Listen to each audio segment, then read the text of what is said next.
de resistência, de desafeto e rebelião. E a gente pode até pensar, não, mas eu não tenho isso. Mas no decorrer do que a gente vai estudar, a gente vai ver direitinho o que é que a gente realmente precisa mudar. E com a ajuda de quem? Então a gente pode até ter uma boa educação, termos riquezas, termos algum mestrado, temos uma religião, nós somos adventistas, temos uma religião. Essas coisas nos ajudam a melhorar, mas não transformam o nosso caráter. Vocês concordam com isso? Essas coisas, elas contribuem, mas elas não transformam o nosso caráter. Outra coisa, salvação pelas obras. Quando Jesus disse a Nicodemos, eu até achei interessante quando o irmão Roberto Douglas disse, né? Jesus disse a Nicodemos o quê? É preciso que você, o que, Nicodemos? Nasça de novo. Não era para que Nicodemos retornasse ao ventre da mãe. Era um nascimento espiritual. E ele precisaria passar pelo batismo, onde o irmão Diogo Douglas e o irmão Adalto vão passar. Em nome de Jesus, porque é necessário que isso aconteça na vida de vocês dois, como aconteceu no meio de nós aqui. É necessário. Porque uma das coisas que a palavra de Deus diz é que quem crê e for batizado será o quê? Salvo. Então quem aqui quer ser salvo? Eu quero. Eu sei que vocês querem. Então Jesus, ele disse a Nicodemos isso. Nicodemos, você precisa nascer de novo. Outra coisa também que muitas vezes tem dentro do nosso coração é um espírito mercenário. Cissa, mas você vai dizer isso? Sim, nós somos amantes de si mesmos. Nós temos exaltação própria. Temos um sentimento grande de egoísmo e ficamos sempre fazendo comparações, né? Para mostrar que é o melhor. Então a gente pode até meditar. Será que eu realmente tenho esse espírito de mercenário? Será que não sou eu essa pessoa? A gente não deve estar fazendo comparações. A gente não deve estar comparando. Eu não faço isso porque fulano faz isso. Não, eu não faço assim, fulano faz assim, eu não faço. A gente não deve de maneira alguma estar fazendo essas comparações. Jesus mostra tudo isso nessa palavra que a gente vai ver agora, né? Então, vamos ler Lucas 18, do 18 ao 23. E antes de eu ler essa parábola, nós vamos orar. Grandioso Deus e maravilhoso Pai, a Tua Santa Palavra está aberta neste momento. E nós queremos entender o que o Senhor quer passar nessa manhã para cada um de nós. Porque nós sabemos, Pai, que nós temos uma natureza caída.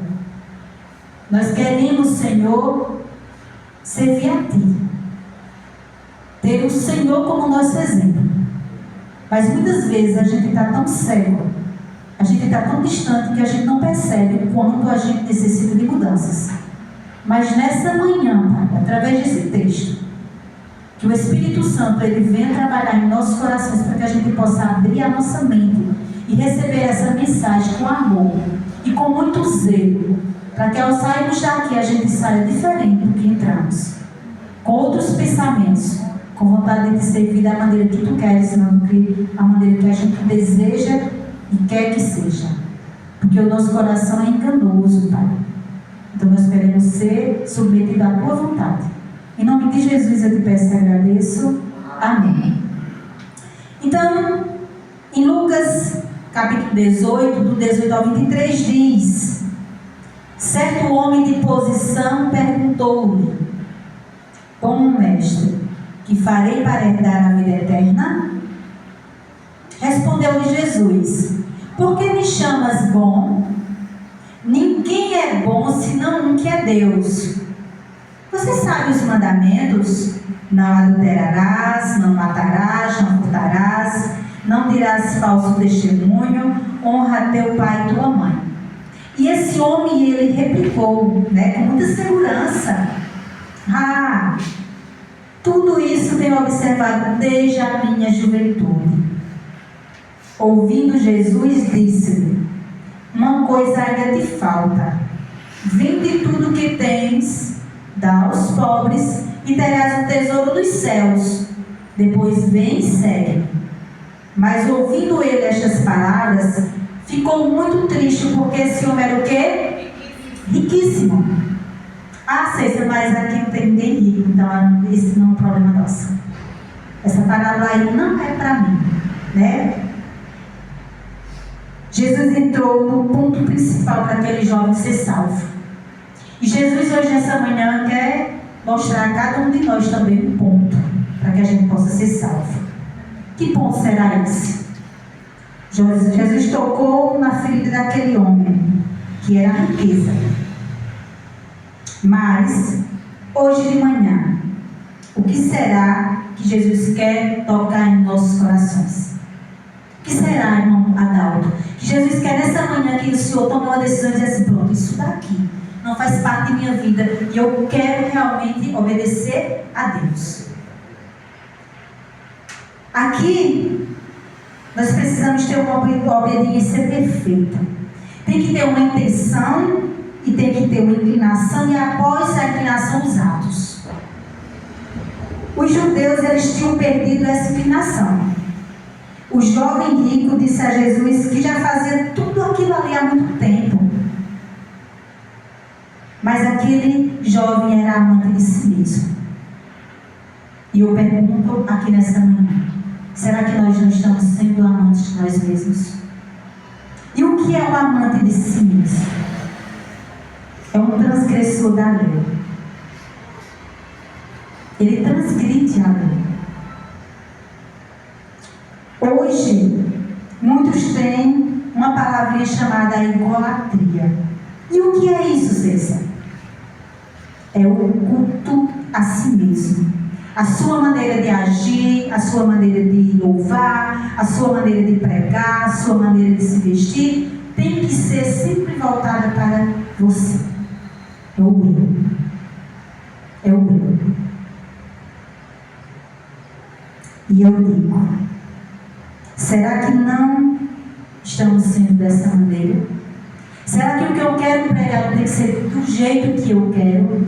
Aí não vou fazer assim porque alguém pode se magoar. Eu não vou ler esse texto porque alguém pode ficar magoado. A gente não pode maquinar nada nessa vida, meus amados irmãos, porque Jesus está às portas. Pode ser a última vez que eu esteja aqui pregando no meio de vocês. Eu não sei. E o que realmente nós vamos aprender nessa manhã aqui? O que realmente tem? Qual é a essência principal da gente hoje estudar essa parábola?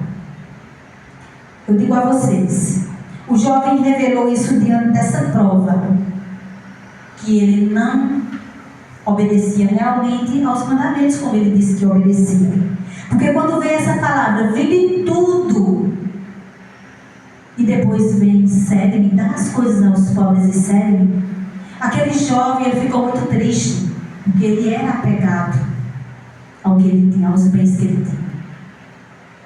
E nessa manhã eu posso estar falando para alguém que seja apegado a um filho, ao seu esposo, ao seu trabalho, à sua namorada, e não quer deixar as coisas mundanas para servir a Cristo.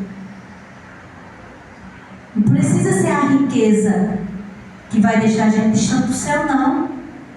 São pequenas coisas nessa vida que a gente coloca em primeiro lugar, que a gente não se desprende, que a gente não deixa de lado, porque eu gosto. Mas eu gosto disso. Eu não vou viver sem isso. E vale a pena a gente se prender às coisas para ficar nesse mundo? Do jeito que está esse mundo, nós estamos passando por um período aí bem delicado, que é esse período de política aí, E a gente vê quanto as pessoas elas estão se odiando, meus amados irmãos. A falta de amor, elas são expressas diante disso daí. E eu pergunto a vocês, elas deveriam estar correndo atrás de quem, na realidade? Brigando para quem ser exaltado, engrandecido? Jesus. Mas estão correndo atrás do seu ídolo e não percebem. Muitos acham que isso é besteira. Nós, como cristãos, não estamos de dentro, não estamos mexendo junto com eles. Não é besteira, porque a gente tem que honrar e glorificar somente a quem? A Deus. Porque senão isso se torna um tipo de idolatria. A gente precisa enxergar isso. O que eu estou idolatrando? Que está sendo meu ídolo nesse momento? Deus, Ele não merece de maneira alguma a gente trocar coisas, alguém, objetos, riquezas por Ele. Porque Ele é o dono de nossa vida. Nós estamos aqui respirando porque quem concedeu isso para nós hoje? Deus. Então o jovem, ele tinha 99% de qualificações, de qualidades que ele fazia para Deus. Mas faltava um, que era, sabe qual? Amar a Deus sobre todas as coisas e amar o próximo como a nós mesmos. Os 10 mandamentos, eles se resumiram em 2, quando Jesus disse, olha, amar a Deus sobre todas as coisas e amar ao próximo como a ti mesmo. Isso resume-se em toda a lei. O jovem estava faltando isso nele. Porque quando a gente realmente ama de verdade, a gente se desprende. A gente anda na segunda milha para ajudar aquele que necessita. A gente não é egoísta. A gente busca de verdade estar na presença de Deus. Porque só quem pode tirar de nós todo o egoísmo que existe é Deus. É Deus. O nosso irmão, ele disse que como muitas pessoas têm a dificuldade de acordar cedo para estar na presença de Deus, mas não tem uma dificuldade de acordar cedo para, por exemplo, participar de um treino, de uma academia, de uma viagem. Ninguém se atrasa. Mas quando é para estar na presença de Deus, que é o que vai nos fortalecer para a gente vencer todas as provações dessa vida, a gente recua. E eu vou o quê? Atender ao meu eu. É o ego que está prevalecendo. É o ego. É o eu que está prevalecendo. Eu não vou acordar cedo não, porque eu estou muito cansado. A gente precisa se desprender dessas coisas desse mundo. A gente precisa buscar estar próximo mais a Deus. Porque é Ele que vai nos dar esse encorajamento, é Ele que vai dar essa força para a gente resistir todas as artimanhas do inimigo. Isso são estratégias que o inimigo coloca na nossa vida e a gente não percebe. A gente está no sono profundo.